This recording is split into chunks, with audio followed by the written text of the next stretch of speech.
Edward Curtis was born in 1862 in Whitewater, Wisconsin. He was raised in Cordova, Minnesota. He dropped out in the 6th grade and became a photographer's apprentice in the city of St. Paul in 1894. Edward Curtis was not a trained anthropologist, a historian, or an academic. He was not highly educated at all. He was not a rich man. He was actually the son of a grocer.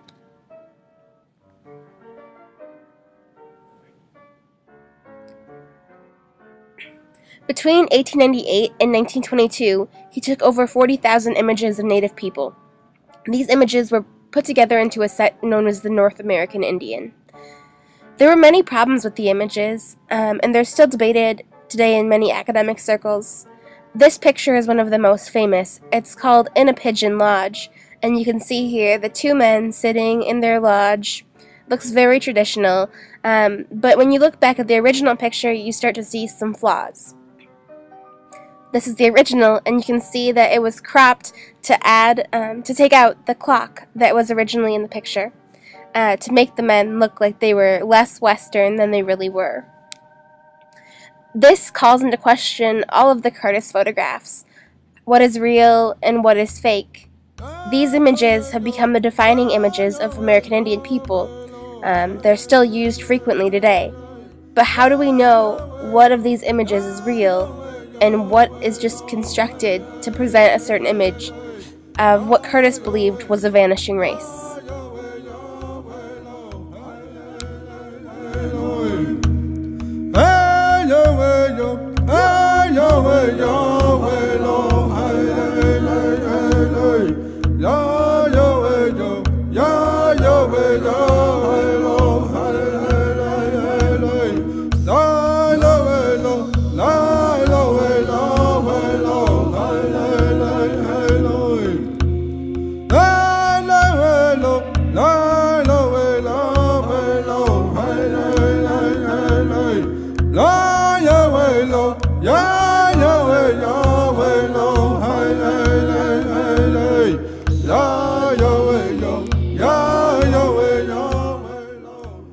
Although the Curtis photographs are very interesting and a major point of study for many American Indian historians, there was just one reason really why I was interested. And that was because of people like this guy right here. He is a hipster. And a hipster is a part of a subculture that prides themselves on, being into things that are a little bit different, cutting edge. And lately, there was really one trend that had been dominating hipster subculture. I would see it all the time on the internet, and it was really just driving me crazy. So, the biggest current hipster trend was Indians. And there were lots of them. All these things they move without, they move throughout again. All these places will lose without, will lose without. Frankly, it was all getting a little bit ridiculous. So one day when I was browsing the internet, I wondered, really, have these people never seen an Indian before?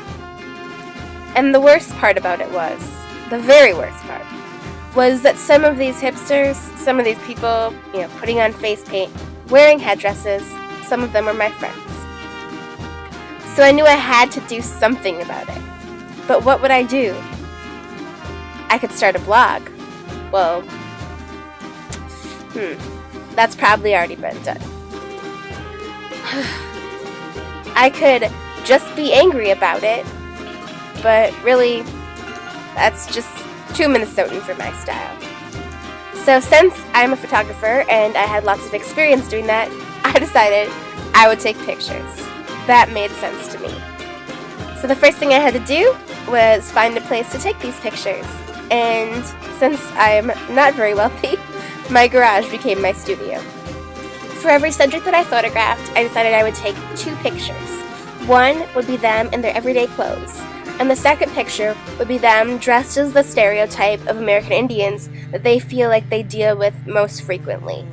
This would be different for every subject, and I encourage people to think about their own struggles with identity as they chose their costumes.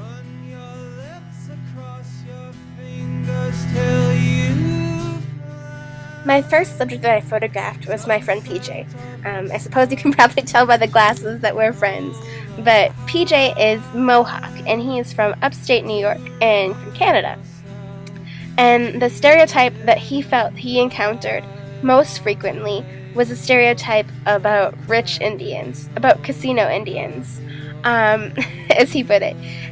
So in his photograph here, for his stereotype photograph, he wore a blazer and stuffed his pocket full of money, which is funny because he used a 20 in front, but the rest were just ones. So PJ's definitely not a per cap Indian.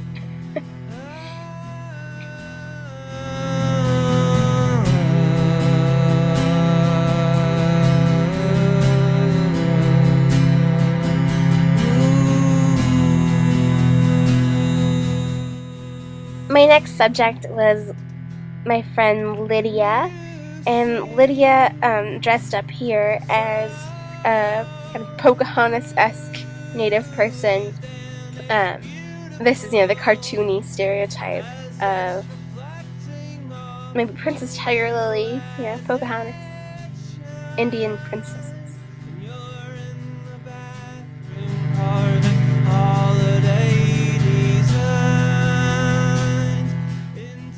This is Kayla. She's the next person I photographed for the series.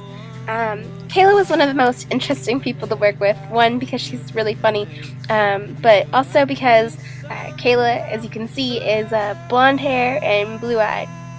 Not what most people think of when they think of a Potawatomi girl. So when we were talking about what we could do, Kayla actually tried several different costumes.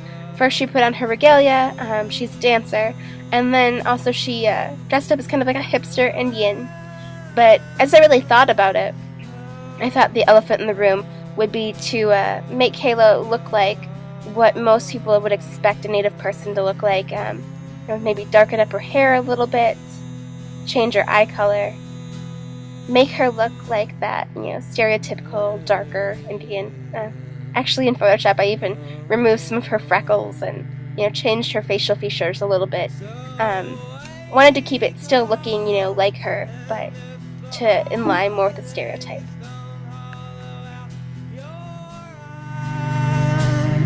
Then press yourself against whatever you find. So this photo is Katie Carlson, and this is her everyday photo. We actually took some really fantastic photos for Katie's stereotype photo, but my memory card got corrupted and they were lost. But she did a really great version of Urban Mother. Katie says the most frequent stereotype she encounters is everyone thinks she has children. So we kind of did a pregnant girl photo that were really funny, and I'm sad I can't share them with you.